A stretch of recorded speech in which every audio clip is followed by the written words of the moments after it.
أعوذ بالله من الشيطان الرجيم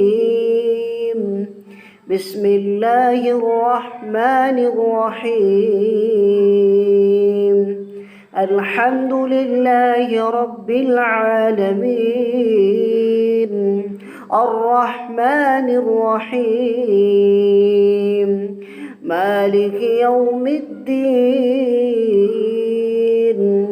إياك نعبد وإياك نستعين اهدنا الصراط المستقيم صراط الذين أنعمت عليهم غير المغضوب عليهم ولا الضالين।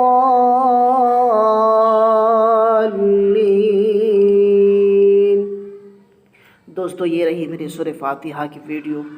अगर आपको अच्छी लगी तो आप अपने दोस्तों में भी शेयर करें, क्योंकि वो भी कुरान करीम को सुनेंगे तो उसको भी सवाब मिलेगा। तो अल्लाह ताला उसके सुनने की वजह से आपको भी सवाब देगा, क्योंकि लोग गाना, वीडियो, नाच ये सब तो बहुत फॉरवर्ड करते हैं, लेकिन अल्लाह का कलाम है। आप आज इसे भी फॉरवर्ड कीजिए, आप भी सुने, आपको भी सवाब मिलेगा। क्योंकि कुरान करीम को देखना भी सवाब है, सुनना भी सवाब है, उसको छूना भी सवाब है। तो क्यों ना आप सवाब